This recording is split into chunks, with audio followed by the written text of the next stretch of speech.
It started as a joke between me and a coworker. We were talking about weird corners of the internet, the kind of places you're not supposed to look into. He mentioned a site that looked like a dating app, but hidden on the dark web, where people with, let's say, special interests meet. That night, I got home, opened Tor, and typed the address he gave me. I wasn't even looking for a date. I just wanted to see if something like that could exist. The site looked basic. A black background, white letters, no ads. No chat rooms, just profiles. The users didn't look like bots. They wrote things that felt too personal, too strange to be fake. I scrolled for a while until I saw one that made me stop. Her name was Vera. Her profile was blurry, like it was taken with an old webcam. The bio said, "Lover of transformation, collector of skins. Snakes are my teachers." I laughed at it, but something about the way she wrote got stuck in my head. There was something I definitely didn't expect with her. She was normal. I mean, yes, she was from the dark web. She had weird tastes, and she definitely had weird tastes. But besides that, she was really chill. She was obsessed with snakes. When I asked her about her snake thing, she said she admired how snakes renew themselves, how they shed their old layers to become something pure. I told her that sounded poetic. She replied, "It's not poetry, it's necessary." I didn't find that weird. She was just passionate about the things she liked. We talked for a few days. She sent me a photo, so I can tell she was real. She had a way of talking that felt hypnotic. When she asked if I could come over, I hesitated. She was direct. "I want to meet you in person." I said yes, even though I shouldn't have. She sent me a message that only said, "Then I'll come tonight." The hours dragged. I cleaned up my apartment even though I didn't know why. I kept checking the window, the hallway, my phone. Around midnight, there was a knock. Just one. Slow. I opened the door halfway. She was standing there. Tall, maybe my height, wearing a long black coat even though it wasn't cold. Her hair was straight and dark, but her face, something about it didn't sit right. The skin on her cheeks looked tight, shiny in some parts, rough in others, like she'd had a bad burn or a bad surgery. Her lips didn't move much when she spoke. "You have nice skin." That was the first thing she said. I froze.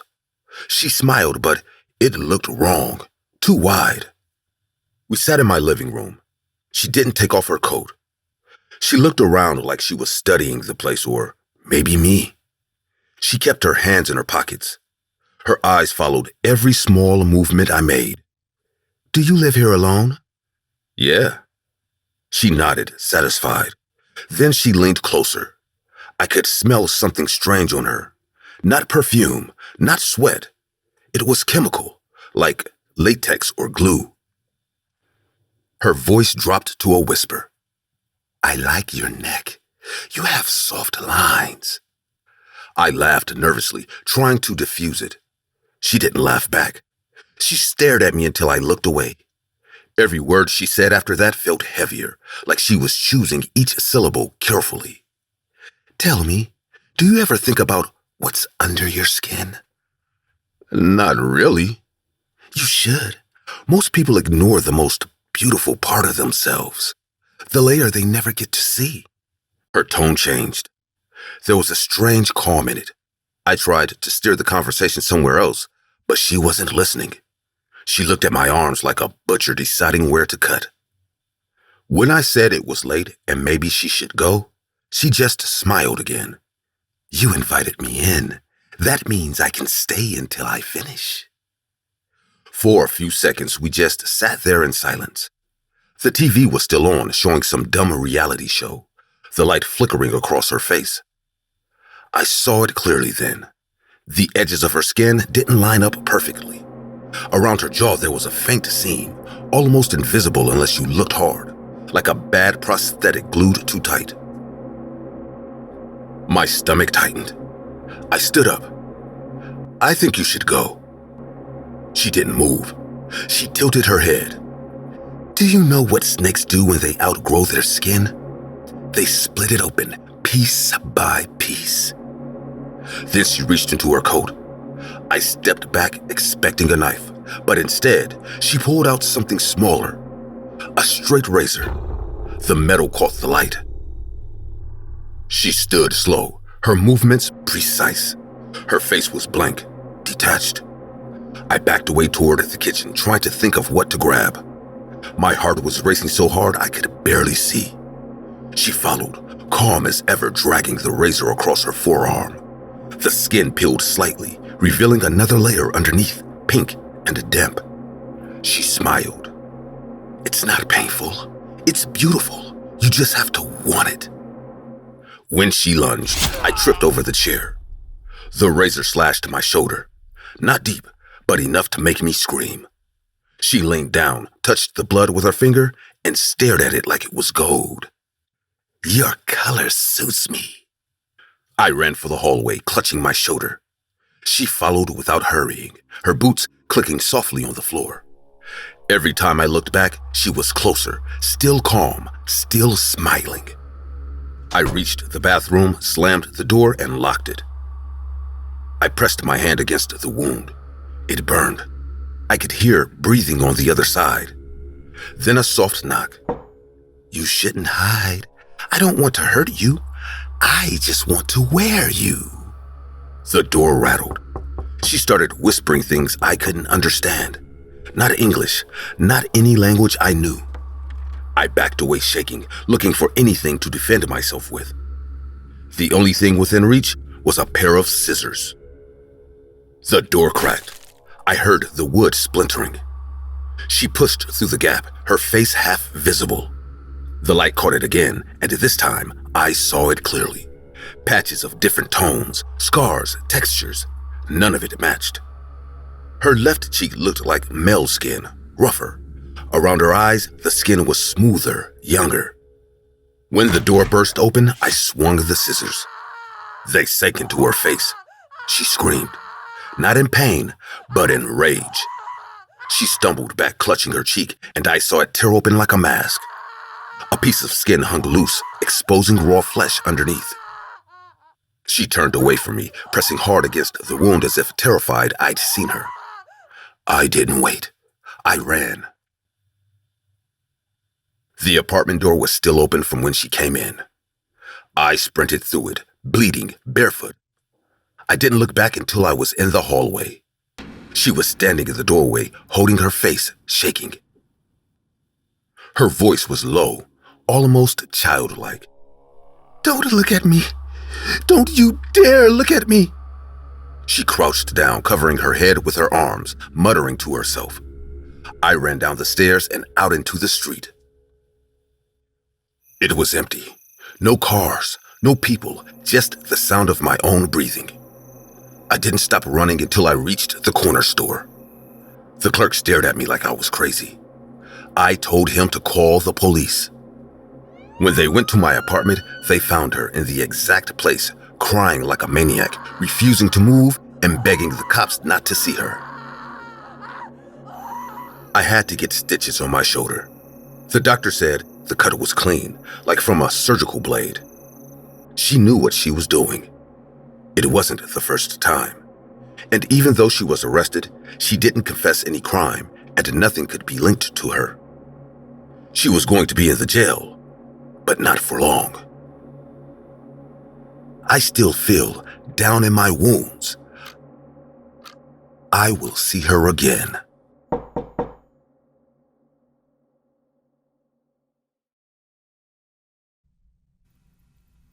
I work security nights at a warehouse outside of Detroit. Mostly dead hours. I check locks, walk the perimeter, drink bad coffee, and wait for the clock to crawl past dawn. Nobody bothers me out there. Just me, the silence, and my phone. I used to scroll through memes and junk videos until everything started to look the same. One night, a guy I shared a shift with told me about a stream he found on the deep web. Said it wasn't gore or fake stuff. Said it was real. I didn't believe him at first. He wouldn't even look at me when he talked about it. Just stared ahead and said, "You'll know when you see it." Out of boredom or stupidity, I downloaded a Tor browser and started poking around. Dead links, trash forums, and red room hoaxes. All garbage. I was about to close everything when I found a stream. No name, no description, just a code. BRL-197. The video showed a metal door in a concrete wall.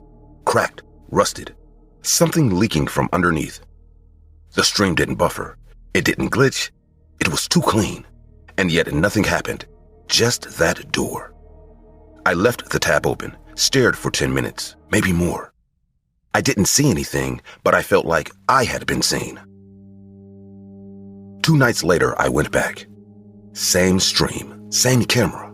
Only now, the door had a handprint on it. Red, wet. It hadn't been there before. I watched longer this time, focused. Nothing moved, but I couldn't shake the feeling that someone was standing just outside the frame. Then the camera angle changed, just a little, lower, tilted up, like someone had picked it up and moved it by hand. Still no sound, no movements, but now the space behind the door looked darker, like the hallway had been swallowed by something. I stayed with the stream until the morning sun lit up the warehouse parking lot. No jump scares, no edits, no chat. Just the feed. I told myself I was just watching a loop, that it was all part of a hoax, but the next night, the door was open. Inside, I saw a narrow hallway. The walls were stained and cracked. Every few feet, there was a hook screwed into the concrete, and on one of them hung a woman's blouse, torn straight down the back, blood smeared across the collar.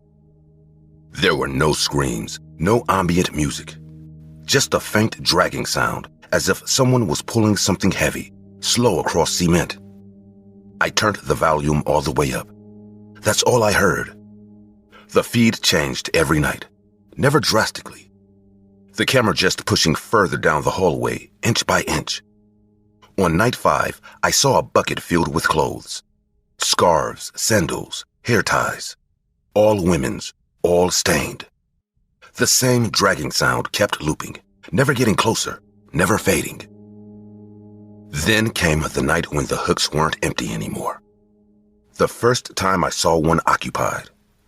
I stared so long I forgot to breathe. A body, limp, barefoot, tied at the ankles, swinging slightly like someone had just stepped back after hanging it. The skin was bloated, the face swollen beyond recognition. That was when the timestamp appeared. Bottom right. 4:12 a.m. / barely. I Googled it. A city in India. Seemed random until I found the name attached to it. Kuladip Gangravar, the butcher of Bareilly. 9 murders, women only. Strangled with their own clothes. Arrested last year. I clicked deeper. News reports, old forum threads, message boards that had been inactive for months. Everything about Gangravar pointed to a cold case solved. But that couldn't be right. The stream was live. The timestamp matched India's time zone. The clothes, the bodies, the environment. It was real. One of the deeper articles mentioned the butcher collected trophies. Lipstick, bindis, scraps of fabric. Police found them in his house, neatly sorted in boxes. The stream started showing them too. A shelf appeared on the left side of the hallway. Lipstick tubes lined up like bullets. I still remember the 4th one from the left. A deep red color, the cap chewed like someone bit into it. A week later, I saw the same lipstick stain on the lips of the next body that showed up on camera. She was still alive at first. Her hands twitched. Then they stopped. The dragging sound didn't loop anymore. It got louder, real, pacing. 3 nights later, I saw her face. A woman bound to a metal chair in what looked like a storage room. No windows, cement walls. Her wrists were tied with some kind of cloth. Her mouth gagged with a knotted scarf. The lighting was dim, but she was definitely alive. Her eyes were wide. She kept looking at something behind the camera. The sound of boots echoed, heavy, measured. The kind of steps someone takes when they're not in a rush. The woman started shaking. Her breathing grew faster. You could hear her trying not to cry through the gag. Then a hand entered the frame. It touched her shoulder, slow, possessive. The hand was scarred, the skin cracked, fingernails black with grime. Whoever it belonged to didn't speak, just circled her once out of view. The woman squirmed harder. He returned, holding something in his other hand. A piece of fabric twisted in a noose. He held it up, like showing it to the camera. The screen cut to static. The stream came back the next night. Same room, but now it was empty. The chair was still there, the restraints cut. The floor had fresh streaks, red, thick. There was a plastic bag propped up on the table. Inside was something that looked like a scalp. Long black hair, still tied back in a braid. The chair wasn't empty for long. The camera cut, then came back, and a new woman was tied down. This one screaming behind the gag. Screaming so hard, it sounded like her lungs were giving out. There was no one else in the frame, just her, and then the footsteps again. It hit me then. The camera wasn't stationary. It wasn't CCTV. It was handheld. Someone was holding it, watching. 3 days later, I got an email. I hadn't signed up for anything. It just appeared in my inbox. Subject, we saw you watching. No message, just a file. A still from the stream. Only now, the camera was facing a wall with my name on it. My full name, written in blood red paint, dripping fresh. I threw up. I tried wiping the email from my drive, deleted everything, burned the USB. But the file kept coming back. I'd deleted it, emptied the trash, and there it was again the next day. The file size kept changing. Then I got a second email. It had a short video clip. The butcher, visible now, no mask, held up a photo. It was my ID, my Michigan driver's license. He looked straight into the camera, no expression, no blink, just stared for 10 seconds. Then the screen went black. I stopped going to work, stopped answering calls. I bought a burner phone, packed a bag, and drove west without telling anyone. Every time I stopped at a gas station or a diner, I expected to see that face. I changed phones weekly, paid in cash, slept in my car. But it wasn't over. At a motel in New Mexico, I turned on the room TV and the HDMI lit up by itself. I switched to the stream. Same room, same angle. The camera was walking now, toward a door. Room number 206. That was my room. I didn't wait. I ran barefoot across the parking lot, past a truck stop, into the desert. Left everything behind. My wallet, my phone, my ID, all of it. I stayed off the grid after that night. Changed names. Never stayed anywhere more than a week. No screens, no phones. I used libraries to check maps, wrote down directions by hand. Every screen felt like a trap. Months passed. I almost believed it was over. But the fear doesn't fade. It just hides behind your routines. Then last week in a public library in Arizona, I walked past a kid watching YouTube. His screen glitched for a second. I glanced. Just a frame. Half a second. It was the chair. Same room, same lighting. The shelf in the back had a new item. A Michigan license plate. Scratched. Mine. I don't use real names anymore. I sleep in storage units, eat from vending machines. Keep it to myself. You can't explain this to anyone without sounding insane. The butcher was caught, they say. He's locked away. But someone kept the stream going. Someone took over. Or maybe he was never really caught. You don't find the stream. It finds you. You click, you watch, you think you're safe, sitting behind your keyboard half a world away. Then the screen shifts. The camera moves. The door opens. And it's your name on the wall. This story is based on real events connected to Kuladip Kumar Gangravar, known as the Butcher of Bareilly, a serial killer from Uttar Pradesh, India. Between 2023 and 2024, Gangravar targeted women between the ages of 45 and 65, luring them into isolated sugarcane fields before strangling them with their own clothes. He left no sexual evidence, but investigators noted consistent injuries on the victim's thighs and chins, hinting at a disturbing intent. Gangravar often took trophies from the women: lipstick, bindis, torn scarves, storing them like mementos. His arrest in mid-2024 brought an end to a 14-month killing spree that haunted Bareilly's rural districts. Although he was captured, several elements of the case remain unclear. The methodical approach, lack of forensic trails, and Gangravar's chilling confession led some to believe he was operating under the radar long before his first confirmed kill. Reports from villagers and unofficial forums hinted at deeper networks or accomplices, which authorities never confirmed. This fictional story reimagines what could happen if a monster like him adapted to the digital age, using the shadows of the deep web to continue his rituals, hidden in plain sight.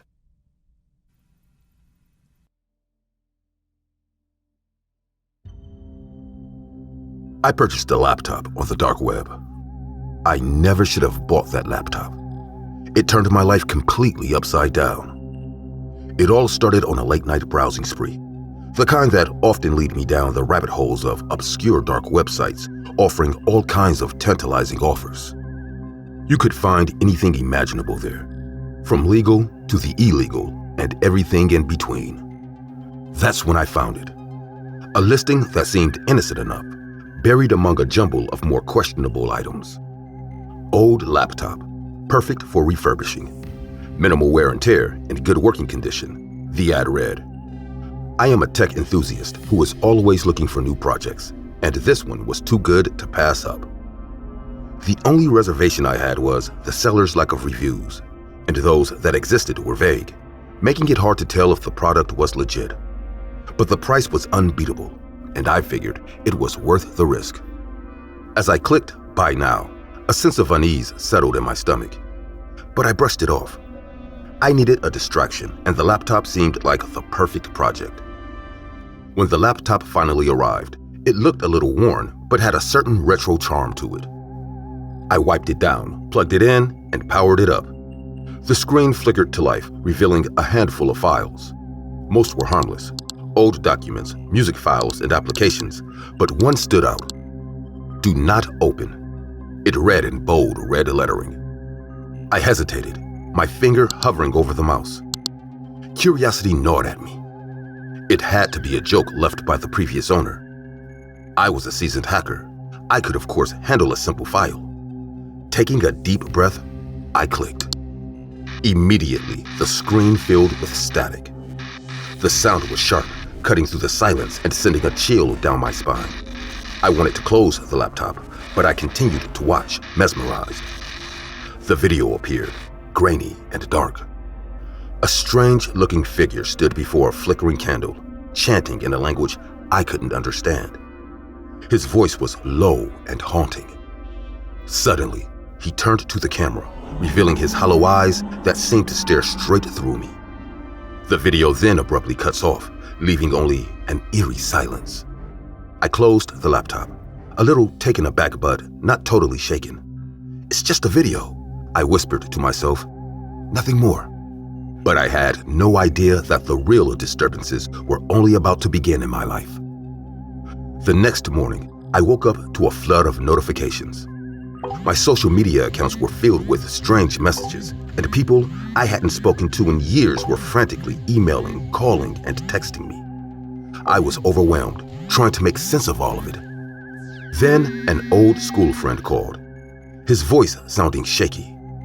He asked if I was okay, saying he'd received an email with a video of me trying to hang myself. I froze in shock. "I'm sending it now," he said. The email arrived, and my heart raced as I clicked the video. It was a grainy recording of me in my living room, standing beneath a noose. I watched in horror as I positioned myself to go through with it. I had no memory of this. I had never done anything like this, How could this even happen? I asked myself. Just then, the doorbell rang, followed by loud banging. My stomach churned. Was it the police? Had someone reported the video? How am I going to explain any of this to them? Hesitant, I opened the door, bracing myself for a tough conversation with the police. But instead of the authorities, it was my girlfriend, Stella. Her mascara was smeared all over her face from crying, but her expression was nothing but pure fury. Without a word, she stormed in, shoving me back onto the couch. Before I could react, she kicked off her shoe and started hitting me with it. Hard, relentless blows as I tried to shield myself. "Stella, wait! I can explain!" I pleaded. "That video was fake. I wasn't trying to do anything." She paused, her chest heaving with anger, then pulled out her phone. "Explain this then," she spat, thrusting the screen in front of me. It was another video, this time of me sitting on a beach with a woman who wasn't Stella. The two of us were laughing and flirting while she sat on my lap. Tears streamed down Stella's face. "Are you saying this is fake too?" she asked, her voice cracking. I stared at the screen, dumbfounded. I didn't recognize the woman in the video, nor have I ever been to the beach as well. None of it made sense, but before I could even form a response, Stella threw her shoe at me one last time and stormed out, slamming the door behind her.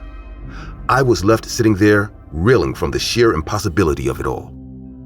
Then my phone rang again. This time, it was my parents. They said they'd received a news clip showing me in jail after a drunk driving accident. A news clip? Of me in jail? How could that even be possible? I asked myself again as I stood in my own living room, completely bewildered. My head spun as I spent the next few hours trying to calm down friends and family, assuring them I was fine and that it was all some prank. But was it really a prank? I reluctantly glanced at the laptop as a wave of dread washed over me, my heart pounding in my chest as I slowly approached it and opened it again. The screen flickered to life. This time, all of the files were gone except for two. The original Do Not Open file and a new one labeled Victims. A list appeared that was long and chilling. I scrolled down each entry, accompanied by photos and usernames from the dark web. People who were probably no longer alive. My blood ran cold when I saw my name. I was number 178, the most recent victim. My status was being shown as in progress. As I clicked on my folder, a photo of me appeared, along with details only someone who had been watching me would know. Some of the other usernames on the list were familiar too. People I'd seen online on the dark web in forums I frequent. I often wondered where they suddenly vanished. Now I knew why, and I realized I might be next. Panic surged through me.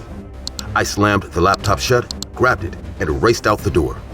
I drove for hours until I found a secluded spot near a dumpster. I tossed the laptop out and drove over it several times to make sure it was destroyed. For the first time in days, I felt some relief. But it didn't last long. When I returned home, my blood froze. The laptop was sitting on my desk as if it had never left. A chill crept down my spine as I stood there staring in horror. Paranoia consumed me. Right then, I knew I had a huge problem on my hands and had to find a solution for it, no matter what. So I started looking at online forums dedicated to paranormal activities and digital hauntings. Maybe, just maybe, someone else had encountered a similar experience. My fingers flew across the keyboard, typing furiously, desperate for answers. As I scrolled through hundreds of posts, I found one that caught my eye. It was headlined, "The Cursed Laptop." The poster detailed a story eerily similar to mine. After purchasing an old laptop from the dark web, he began receiving ominous messages and videos that terrorized the user. His advice was simple but chilling. Confront it. Do a cleansing ritual. So I researched further on the dark web, uncovering an array of rituals involving salt, candles, and incantation. I gathered the supplies, feeling both foolish and desperate at the same time. As night fell, I prepared the ritual in my dimly lit apartment, following all the instructions to the letter. I lit a row of candles on either side of the room, and drew a circle on the middle of the floor using salt. Once I stood inside the circle, I started with the incantation. Spirits of the digital realm, I call upon you to reveal yourself, I said, my voice slightly trembling. I seek an end to this torment. Nothing happened at first, and I felt a wave of relief wash over me. But then, the laptop flickered violently. The screen flashed, and the ominous file reappeared, more vivid than before. The strange figure was looking at me intently through the laptop as if he was trying to get a measure of me. Suddenly, the lights flickered, plunging the room into darkness. Even the light from the candles was being blocked from illuminating the room by some unseen powerful force. And then slowly, the candles started to spread a little bit of light around the room, casting a creepy-looking silhouette by my side. Right then, I felt a cold and putrid breath against my neck, and a voice whispered in my ear. You've invited me in, Anthony. I could feel his presence just behind the salt circle, and I realized he couldn't get closer. This was the same figure that appeared on the video first when I opened the laptop. But in real, he looked a lot more terrifying. He carefully stood at the edge of my vision, his dark silhouette blurring the boundaries of reality. What do you want? I shouted, my voice cracking. The figure stepped closer, its face a distorted visage of rage. You opened the door, and now you must pay the price. Terror clawed at me inside, but I forced myself to stand my ground. I didn't mean to. I just wanted to refurbish the laptop. It's too late for remorse, he hissed, a chilling echo of my own fear. In that moment, I remembered the ritual. I needed to confront this entity, to assert my will. I reject you. I will not be your victim. Spirits of the digital realm, I command you to leave, I shouted at the top of my lungs. The temperature dropped sharply, and the shadows lengthened.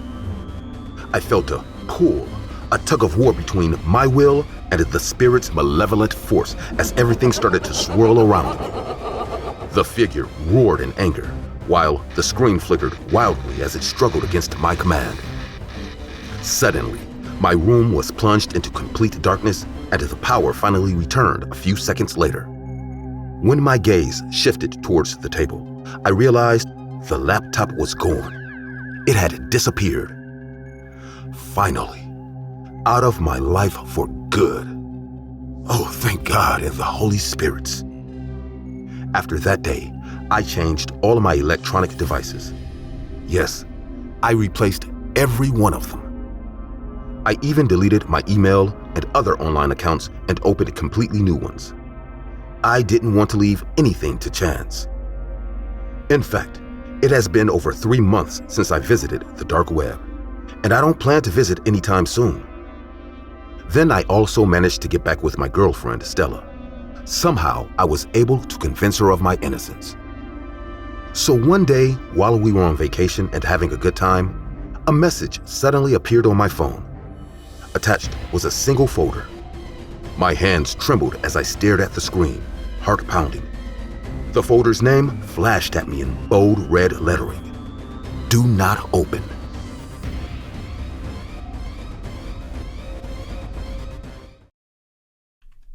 I was the night shift doctor, alone in the north wing. The others had gone home hours ago. No patients here, just the break room, a few dark hallways, and my office. It was supposed to be a quiet night. I had my coffee, my laptop, and a stack of files. The heater rattled softly, the old vending machine hummed in the corner, and the clock ticked too loud. I didn't realize how much I hated the silence until the power cut out. The lights snapped off without warning.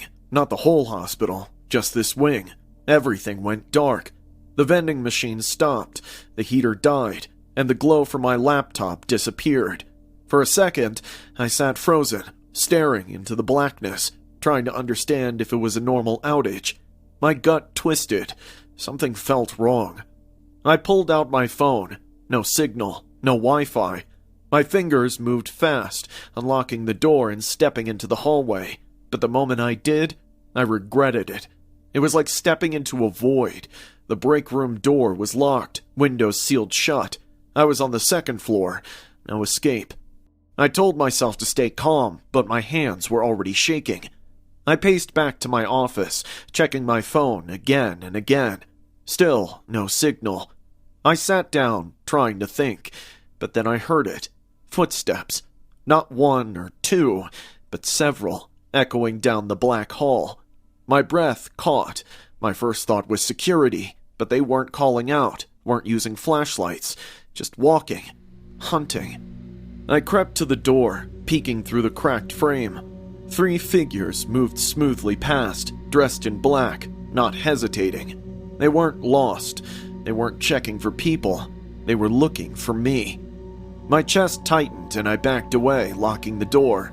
My brain raced, trying to figure out who they were. Cops? No. Thieves? Maybe. But why here? A bang down the hall made me jump. They were breaking into rooms one by one. I slid under my desk, gripping the edge, squeezing my eyes shut for a second. The doorknob rattled. My pulse roared in my ears. I wasn't ready for this. I wasn't prepared to survive this kind of night. A sharp kick hit the door, shaking the frame. I saw the outline of one man through the frosted glass. He wasn't yelling, wasn't demanding I open up. He was patient, cold. He pulled something from his pocket, worked the lock. My fists clenched as I slid under the desk, heart thudding so loud I was sure they could hear it. The lock clicked.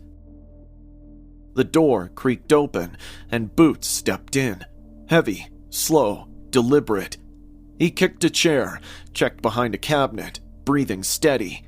I bit my lip hard, eyes locked on the Boots moving closer. He crouched down, eyes meeting mine under the desk. My body jolted into action, shoving hard against the desk, sending him stumbling back as I bolted from the room. I sprinted down the hall, legs burning, lungs on fire.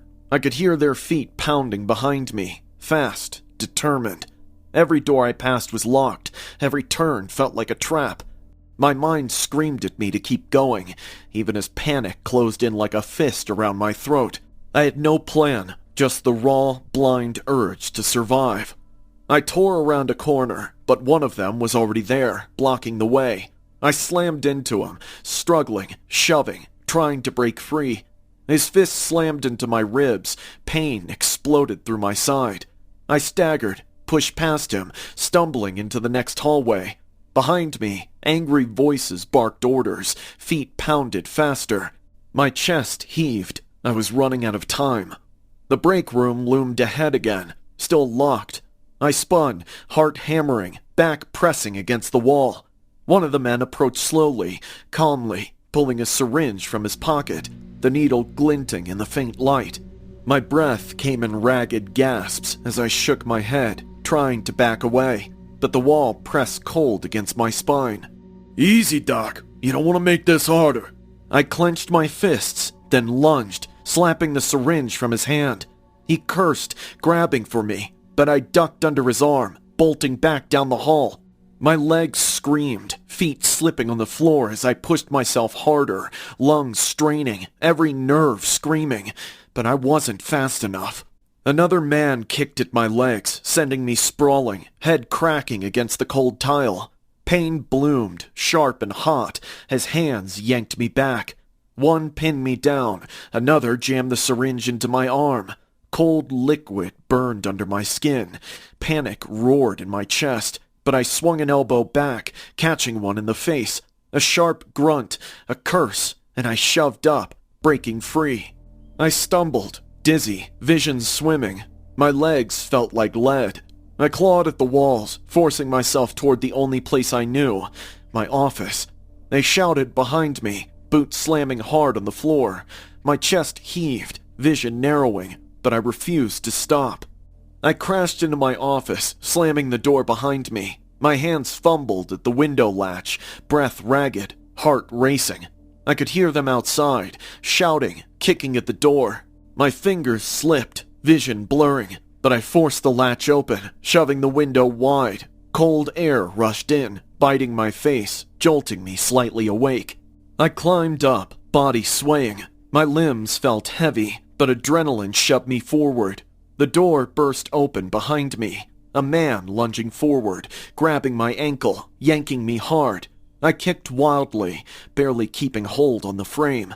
His grip tightened, and I knew I had seconds. Summoning everything left in me, I twisted violently, tearing free, and hurled myself out the window. The cold night air blasted me as the ground rushed up. The impact knocked the breath from my lungs, pain exploding through my side. I lay in the snow, gasping, blinking up at the dark sky. Shapes loomed above me, white coats, shouting voices. Then everything went black.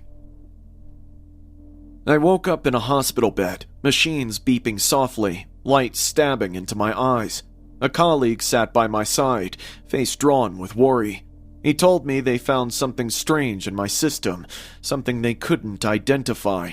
He stayed the night, said I was lucky to be alive.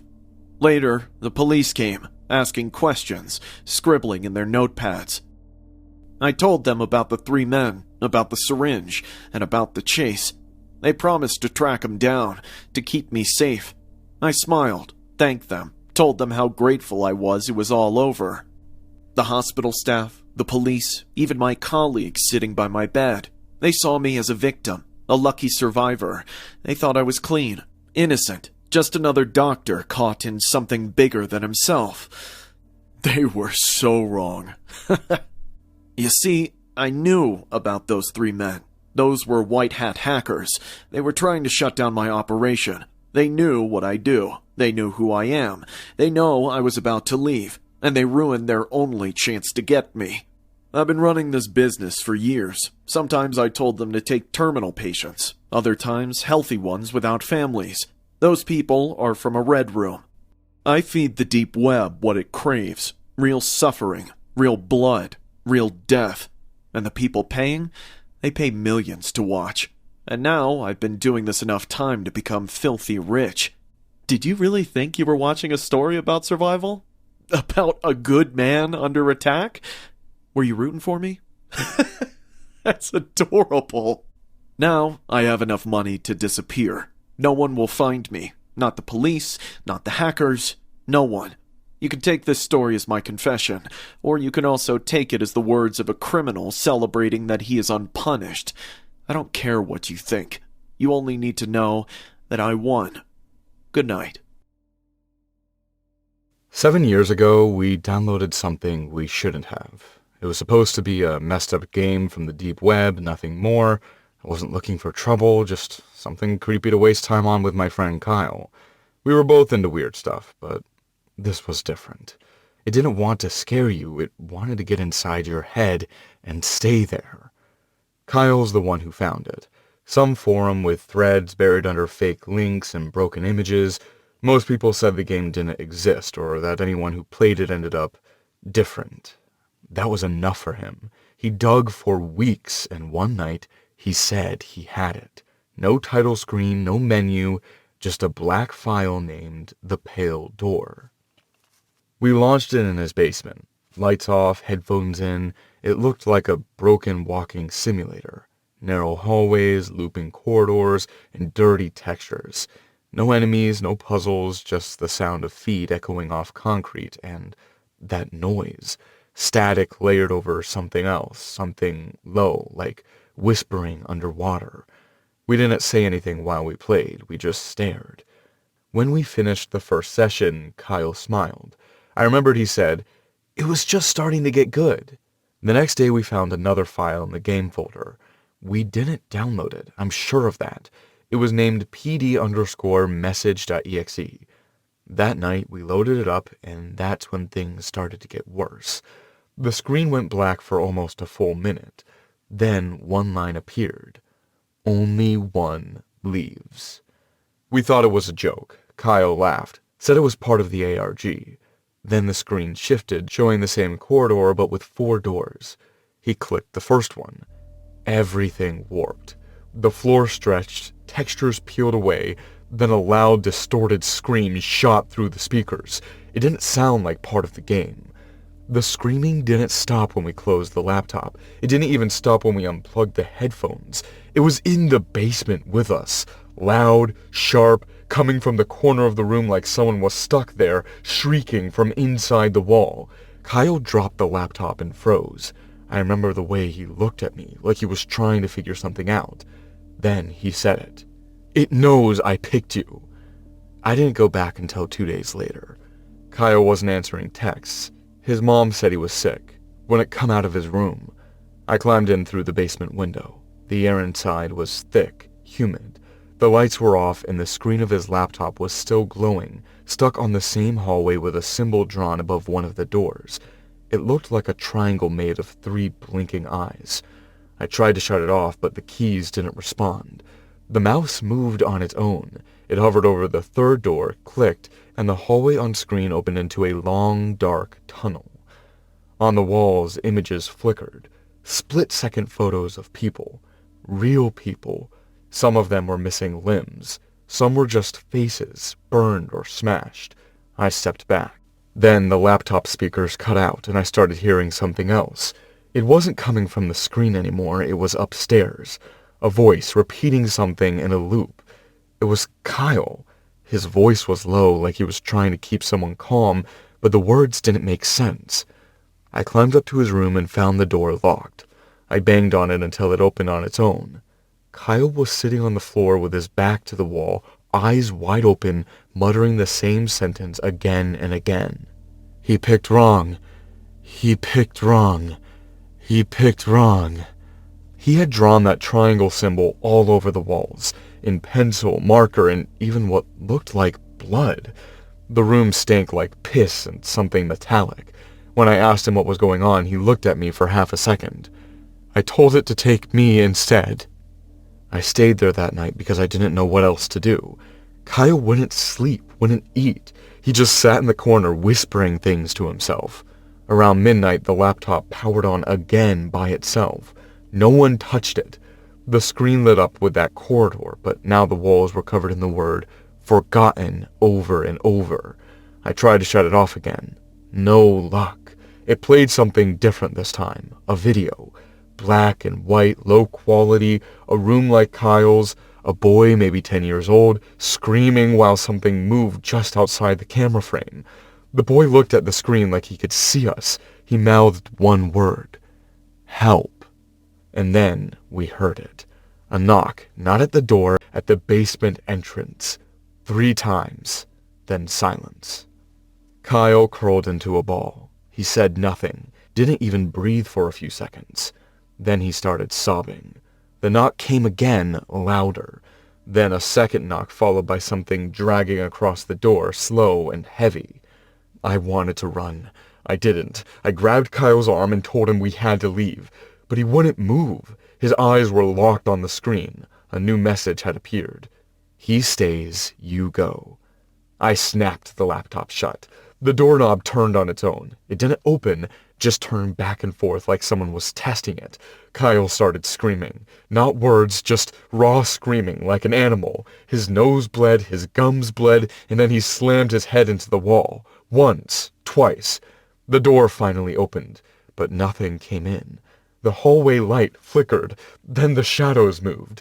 This wasn't like a movie. There was no clear shape. It wasn't a monster. It was a presence, like something watching you from every direction at once, pressing into your skin. Kyle stood up. For the first time in hours, he moved, walked right up to the doorway. I tried to grab him. He looked over his shoulder and said something I'll never forget.